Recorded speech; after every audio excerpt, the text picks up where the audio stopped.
Welcome to More Than Money. I'm your host, Ross Marais. This is a podcast about lifestyle, money, and business. For any previous listeners, you would have noticed by now that we have had a name change. So we have changed the podcast name from previously called The Young Money Podcast and now called More Than Money. In this episode, I'm going to just reintroduce myself so that it's obviously been a little while since we released our last episode, so almost 14 months ago, so 14 months ago since we released our last episode, and that was the interview that I did with the Grandad Jack's owner, Luke Ridden.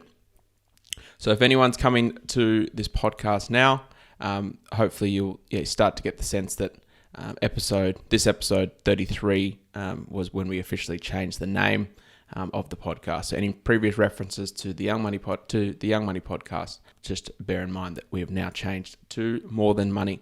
So in this episode, I just wanted to reintroduce myself to any new listeners and also old listeners as well, just that ones that maybe haven't gone back to episode number 1 and don't really know who I am and what I do. I just wanted to give you a quick rundown on the name change decision and what our thoughts were around that, and take you through what to expect from this podcast going forward, what that looks like, and the types of guests and content that we are going to be releasing for you on this show. Also want to just give you a quick life update. So as I said, it's been 12, almost 14 months since our last episode. So just wanted to give you a quick recap on what's happened the last 12 months. Obviously been a very interesting year for everyone. And because this is obviously a money podcast and I'm a financial advisor, I want to take you through some important life and also money lessons that have come out of COVID in the last, say, 12 months or so. So really excited to take you through that. Stay tuned for this week's episode. Welcome to More Than Money with your host, Ross Marais. This episode of More Than Money is brought to you by More Time Financial, a financial planning company who are on a mission to help young Australians make smarter decisions with money by providing real-life financial advice, coaching, and financial education. And before we get started on today's episode, this is just a friendly reminder in order to keep our lawyers happy that in preparing this podcast, myself and any contributors have not taken into account any particular person's objectives, financial situation, or needs. So before acting on any of this information, you should consider its relevance to your personal circumstances, and if required, seek the assistance of a licensed professional.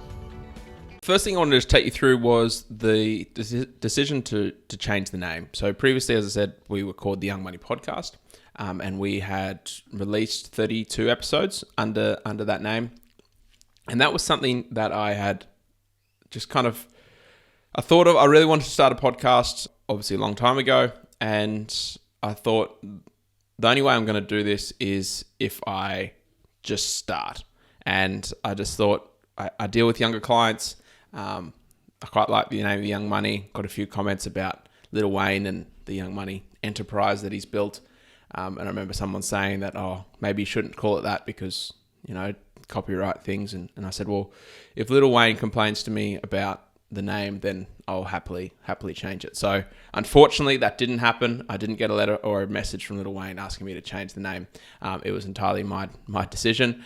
But the main thing that kind of prompted me to change the name was that I got a handful of comments that were kind of sticking with me regarding the name, the Young Money Podcast. And a few people were asking whether I help like children when I'm doing like financial education for children and that type of thing, which obviously is not the case. We do provide financial education, but not for children per se. So I think a few people were getting a little bit confused about who we were helping and who this podcast was for. So that kind of prompted me, and after a number of kind of revisions and looking at this, I decided to just change it, start fresh, and relaunch the podcast again with a new brand, a new name, and everything to try and kind of emphasize that we're back releasing episodes. So More Than Money, quite literally on this podcast, we talk about more than money. So that's pretty much the emphasis around the name. So part of that is we talk about lifestyle, so what's happening in people's lifestyle. There's different life stages that we go through as young adults, so getting married, having children, that type of thing. There's obviously the money aspect that we're going to cover, and the thing that I'm most passionate about, money and how that integrates into our life. And then a big part of that as well is from a business perspective. So I am a small business owner. I've been running my business More Time Financial for just over 5 years, coming up to 6 years. And I'm very passionate about business and chatting to other business owners to learn about what they do, how they do it, how they manage it, their money. So that's kind of the three core topics that we like to cover on this show. Another kind of part of that kind of falls under the lifestyle aspect is the travel component, which I'll come to talking about my experience in travel and kind of what's happened over the last 12 months with most people when it comes to travel as well. So that was kind of the emphasis around it. I wanted to tell people that it is a money podcast. We do talk about money. I'm a financial advisor. However, we want to talk about more than just money, just more about tax, like just more than just tax and super and more of that boring stuff. We want to talk about the stuff that actually affects us. So from my perspective, I know that there's not many things that happen in our life that aren't somehow connected to money. So everything that, unfortunately, almost everything that we want to do, buy, or have has money and has a money aspect to it. So obviously we're going on holiday, we need money to do that. We want to buy a house, we need money to do that. If we're running a business, cash flow, money, all that is just critical. We want to send our kids to school, or we're thinking about taking time off to have a family or have a baby. Money, there's money conversations in there as well. So that's what I do on a day-to-day basis with clients, is we talk about the money stuff. Yes, we talk about the technical side of things, as I said, tax and super and investing, but it's just all the other things that money touches as well. So that was kind of the emphasis regarding the name change. And yeah, so that's hopefully everyone's likes the name, likes the new branding. Make sure you head over to the website, which you can find the link below, rossmarais.com/podcast. We've also set up our own dedicated Instagram, so you can follow along there as well. So head to More Than Money AU on Instagram. Again, the link in the show notes below. And yeah, follow along, give us a like, give us a follow, and really hope you enjoy what we've created there so far. So the next thing I just wanted to touch on was just to reintroduce myself. So again, for any previous listeners that maybe you haven't been listening for the last 12 months or haven't caught up on the latest episodes, not really sure who I am and who this guy is that talks about money and things like that. And obviously for any new listeners that's coming on board, just so you guys get a sense of who I am and what I'm all about. So my name is Ross Marais. I am a financial advisor, a registered and qualified financial advisor, and I've been a registered financial advisor for about 7 years. I kind of I much prefer the name financial coach. So generally speaking, when I tell someone I'm a financial advisor, they have this automatic thought of dodgy, salesy, going to steal all my money, kind of seeing what's happened in the past. If you have ever watched the TV show The OC, which I embarrassingly admit that I rewatched in the last 12 months during COVID, watched the first 2 seasons. And I realized, which I didn't understand when I first watched it back when I was 15 or 16 or whatever it was.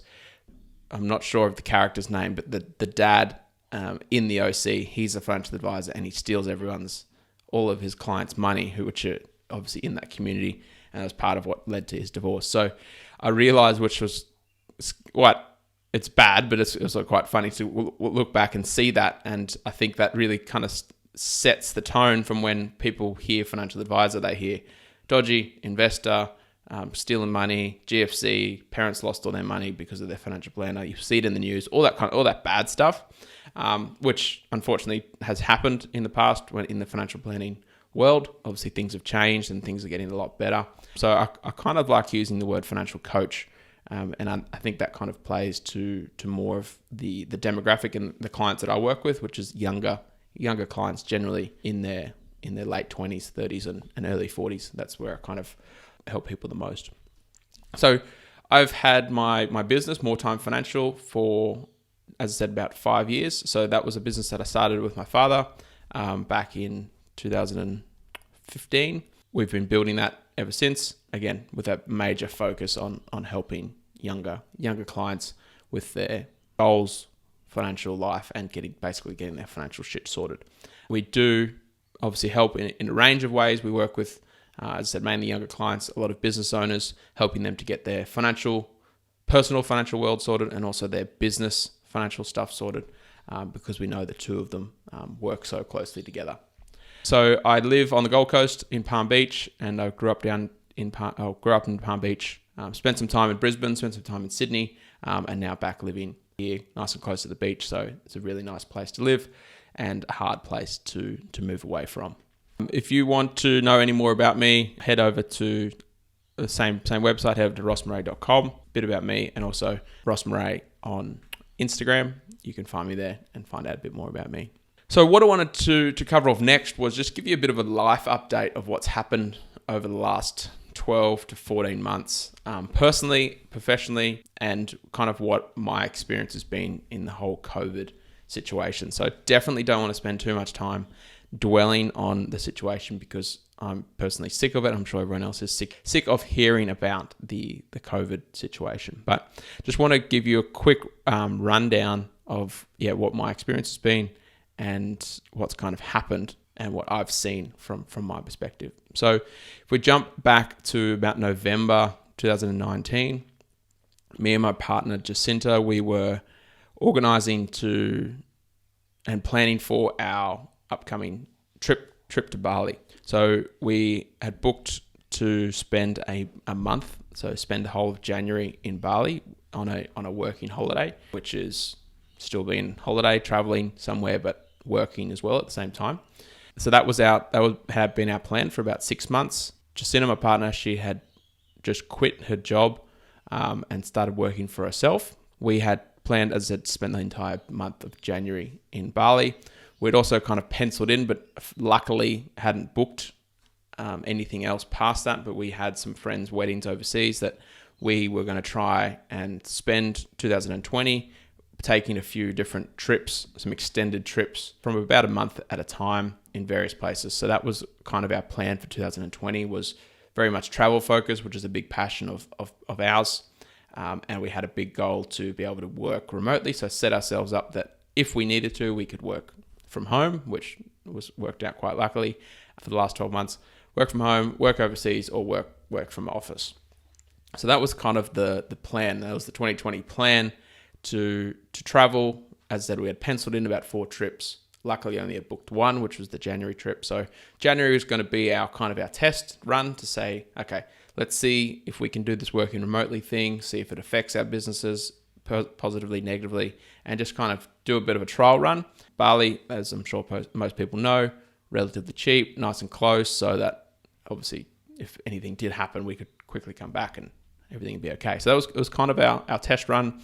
We chose January because, mainly from my perspective, I know that most people aren't making massive life decisions in January when it comes to their finances, and everyone's kind of getting back into the swing of things, coming out of the Christmas period, slowly getting back into the work aspect. So it was kind of a good time to take that month and give it a trial. So that all went well. Christmas rolled around. We left, I think it was on New Year's Eve, and we spent a week in Bali on what we call actual holiday. So no computers, no laptops, no work, and actual holiday. We moved then into a villa that we were staying at for the next 3 weeks, booked into a co-working space, and that was the start of our working holiday. And we would obviously just work normal hours in a co-working space, but then still obviously enjoying the perks of working remotely. So that all went really well. We were really happy with that, had a great time, had an awesome experience in Bali. So we were staying in Canggu, which for anyone that hasn't been over there, it's very westernized, probably overrun by mainly Australians, but a lot of tourists, like most of Bali, but there seems to be a big expat a lot of people working remotely, or digital nomads they call them, in Bali, mainly in Canggu. Internet's really good, cost of living's really cheap. That was, it was an awesome experience to be able to see what other people were doing. Obviously, me and Jacinta were quite new to this whole thing of working overseas or working remotely, but there was people there that have been doing it for the last 10, 20 years. A lot of kind of online coaches, a lot of programmers and things, that people that can work online. So a lot of people running retreats, fitness retreats, health retreats, meditation retreats, that type of thing. So it was just a kind of a massive inspiration. It was an inspirational place to be around, or motivational place to be around is probably the better way of putting it, because all these people were doing these awesome things, and sitting in a co-working space over there, you got to meet some really, really amazing people doing some really cool things. So that all happened. That all went well. We'd booked to come back. We'd booked our flights ready to come back in January. Obviously, while we're over there, the COVID thing, it's starting to get a little bit more real. So obviously, mainly in China, that kind of thing. And then our first kind of sense of it was when we were flying home in the end of January, coming through the airports. Obviously, there wasn't any travel restrictions. There wasn't any masks or anything like that we had to wear. But we noticed walking through the airport on the way home that mainly the Asian travelers were all wearing masks, but all of the Westerners, mainly Australians, I guess, weren't wearing masks. And I thought that was an interesting kind of perspective. Like, obviously I'd been in airports before when I've seen people wearing masks, but this was the first time that like there was a large portion of travelers wearing masks. And so we wore masks on the way home. Not that we had to, we just decided that it's probably best because of everything that was happening. And then we came back, got back into our normal lives, back into our normal working schedule. And then obviously COVID started to get more and more real, and everything started to happen. So then it rolled around to around about March, I think, from memory, is when it kind of hit off. And that was really when it started to hit home that this thing was a bit more real. That's when obviously restrictions started to happen and things like that. So that was kind of leading up to that point. So I then moved home, as I had an office in Miami. I moved home, was working from home for that period, and then the chaos really started to kick in. Not so much personally, but more so from a business perspective and helping clients through everything that was happening. So again, didn't want to dwell too much on this, but it was just a really, really intense kind of 3 months of the uncertainty. The share market had crashed. There was announcements around in JobKeeper. Obviously, travel restrictions had started to come in. Everything kind of all happened at once. And I think the biggest thing that came out of that was just the uncertainty and not knowing what was going to be around the corner. So there was a period of about 2 to 3 weeks that I was fielding, I'd say on average, about 5 to 10 phone calls a day from clients, from friends, from prospective clients, people that were just dealing with this stuff. And again, coming back to that thing about more than money. So there was the money aspect of losing jobs and stuff, but there was all this other stuff that was happening that obviously is connected to money as well. So yeah, as I said, about 5 to 10 phone calls a day for about a 3-week period. And that ranged anywhere from, hey Ross, I've just been told I've lost my job. What do I do? I've just been told that I'm a flight attendant, and I've just been told that I've been made redundant. Obviously can't travel. I'm a business owner. I have a cafe. I've just been told that we can no longer serve customers, and we have to shut our cafe for 2 weeks. I'm a gym owner, and just been told I have to close the gym. So what do we do? Hey, I've just logged into my investment account, my investment portfolio, and realized that my investment account is down $50,000. Like, what should I buy? Should I buy more? Should I sell? I'm scared. I don't know. No, I don't know. So there was just an array of phone calls that we were dealing with, an array of different situations. But obviously the common theme in there was just the uncertainty, because obviously we seek certainty. We like certainty, and when things are uncertain, it makes us scared, worried, and concerned naturally. So those are the types of phone calls that I was having, and it was, while interesting, scary at the same time, to help people work through those things. So, like always, it was figuring out the plan, working out what the current financial position is, how much money have we got in savings, what does our runway look like. So, okay, if you do lose your job, obviously we didn't know about JobKeeper and stuff at that stage. So, if you are going to lose your job, how much money have we got in savings? How can this last? What can we do to cut back on expenses to give us make our runway go a bit longer? So that was kind of the conversations that we were having, and the things that we helped people with during that time was, just managing all that kind of stuff. So then there was the added pressure and the added aspect around the share market. So if anyone that does invest or follows the share market, which doesn't take too much to see what happened on the news during that period. But that was just, there was a massive drop in the share prices, and that obviously caused a bit of chaos across the globe. And that was helping people to realize what had happened, talking to them about their situation, what the plan was, do we sell, do we buy, and really helping people through that period. So it was very, very scary for a lot of people, uncertain, and it was just a really kind of interesting, is probably the easiest way to put it, really interesting kind of 3-month period of all that kind of happening. So since then, obviously, or moving on from then, things got, I wouldn't say they got better, but we got a little bit more clarity around with JobKeeper and JobSeeker. Then the kind of government incentives started to kick in for a lot of people. And obviously, as we've moved on throughout the rest of the year, restrictions and stuff started to ease off, and things got a little bit better to a point.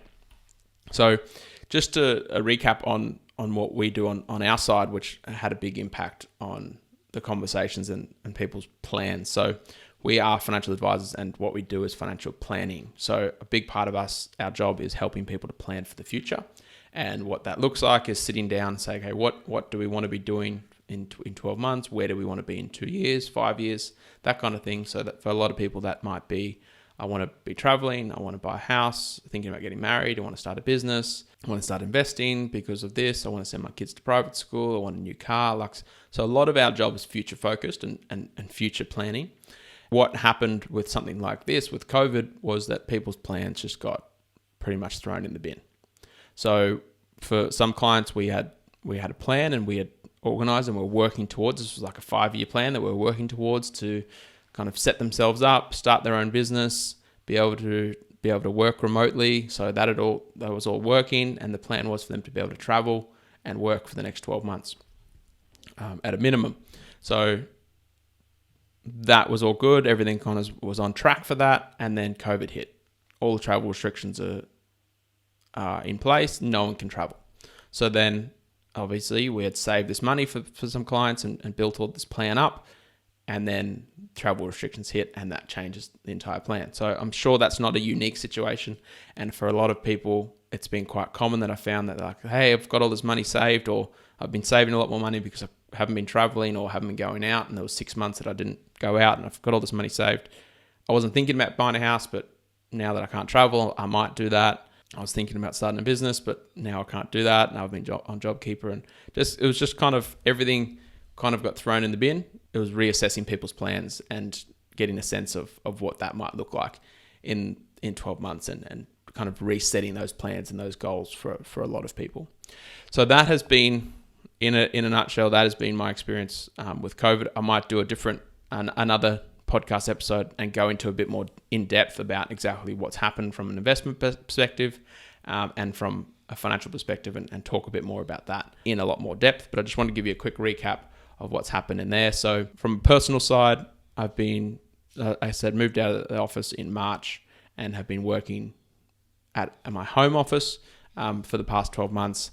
As of last week, so the start of March, I've actually just moved back into my office in Miami, which has been a good change. I have enjoyed working from home, but obviously there has been pros and cons with that as well. So officially moved back into the office. So again, might do a separate episode about the experiences of working from home and what that's looked like. But I guess jumping back to the original plans of being able to work remotely, that has kind of proven that concept of everyone had to work remotely for the past 12 months. So that was, again, a good outcome from a bad situation. Was, like, I'm sure a lot of people noticed, that the benefits of working from home, or the benefits of being able to work from home if you want to, or not having to commute, and obviously spending more time at home with family and that type of stuff. So as I said, might do a separate episode on that topic as well. But in all, the last 12 months has been very, very busy from a financial planning perspective, from a business perspective. Been obviously very, very lucky in a time of uncertainty and time of crisis, where a lot of people are losing jobs and closing businesses, that type of thing.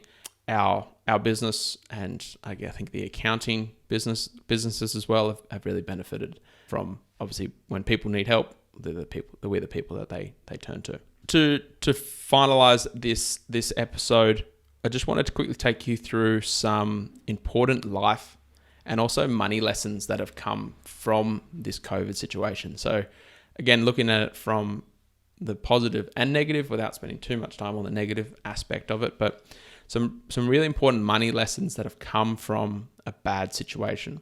Now, I think it would be interesting, and I'm planning on interviewing some people about what their experience has been for the last 12 months. So especially those business owners that had to close down and go online. So gyms and things like that was really interesting. And I was helping some people with that transition of moving in-person gym to then moving to an online business for a period of time, and what that looked like and the process we went around to do that.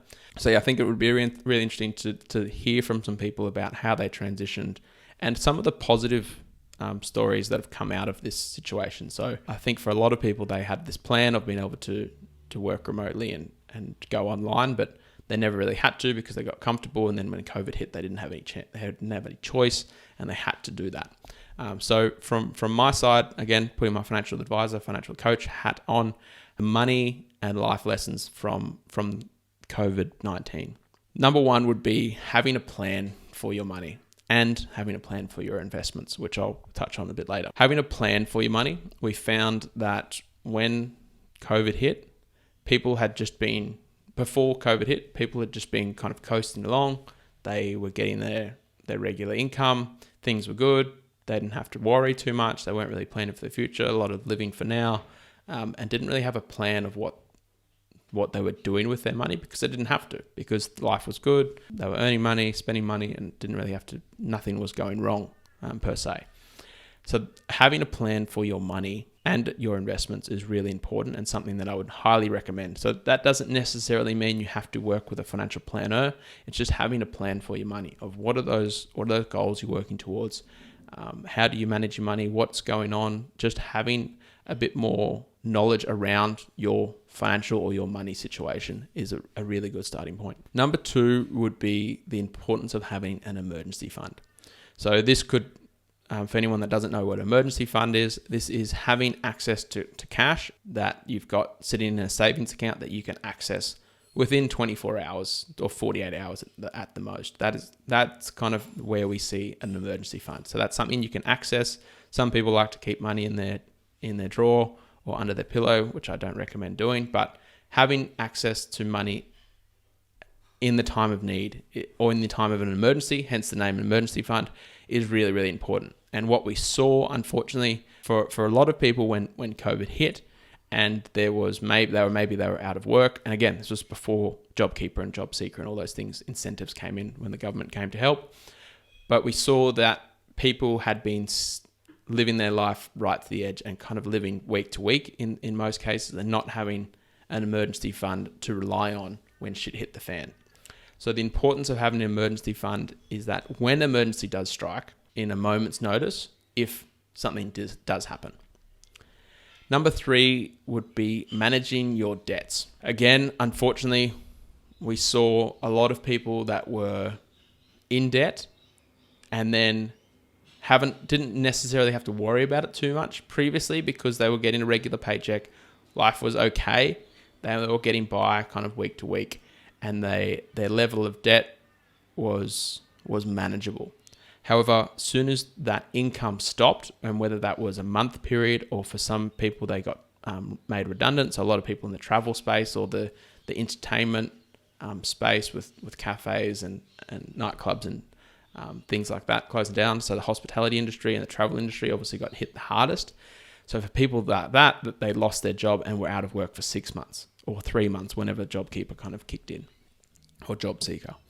And what we saw with that was people having all this debt, so Afterpay's debt, Zip Pay or Zip Money, credit card, personal loans, car loans, mortgages, all that kind of stuff that we had been sitting there and had been getting paid slowly while you had an income. But as soon as that income stopped, then shit really kind of got real, because we had this debt that people weren't managing properly. And when your income stops and you've still got debt repayments to make, then that just eats into any savings that you do have or may have. So really, really important to get on top of your debt. And I've touched on this previously. And again, if you are new to this podcast, go back a couple episodes and I've got an episode relating just about debt, explaining debt in more detail. But there's the three types of debt. There's the good debt, there's the bad debt, and then there's the shit or toxic debt. Managing your debts, clearing, getting rid of any shit or toxic debt as quick as possible, and building up those emergency funds is really, really important. The final point that came out of COVID, important life or money lesson that came out of COVID, was diversifying your sources of income or having multiple income streams is really, really important. So again, what we saw was from a personal perspective, people that maybe lost their job and they were solely reliant on that one source of income, which I think is a lot of people have one source of income.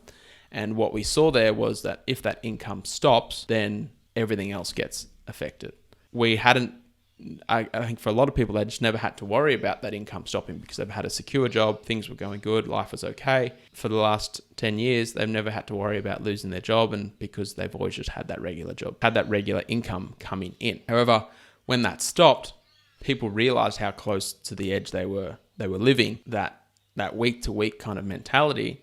As soon as that income stops, and then we have to go a week, maybe 2 weeks, maybe 4 weeks without income, we didn't have an emergency fund, we didn't have our debt under control. You can see how a lot of people are being caught out in that period of time. So from a personal perspective, what that looks like is having multiple streams of income or sources of income. So that might be your regular wage that you get from work. That might be investment income, so whether that's investment property or dividends or something like that. It might be a side hustle that you do, obviously on the side, an online business or something that you've got another source of income that's not just solely reliant on you doing your job on a day-to-day basis.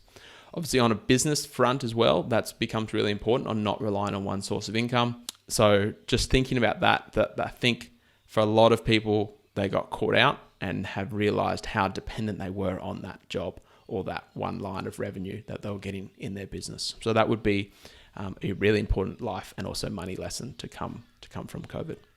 So that wraps up episode 33 of the More Than Money podcast. Once again, thanks for tuning back into the podcast.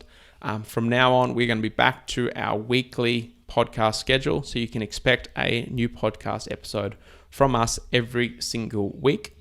So be sure to head over to wherever you get your podcasts, whether that's Apple Podcasts, Spotify, YouTube, subscribe and follow us along there so you don't miss an episode. Head over to Instagram and follow us at More Than Money AU to stay up to date with all the latest episodes. The schedule and the plan going forward, again, for any previous listeners, you would know that we like to interview guests on the show. So that might be business owners, that might be some people doing things, some cool things. So whether that's traveling, like we did a few episodes ago when I interviewed Dan and Annie, they moved out of their house and traveled to Australia for 12 months.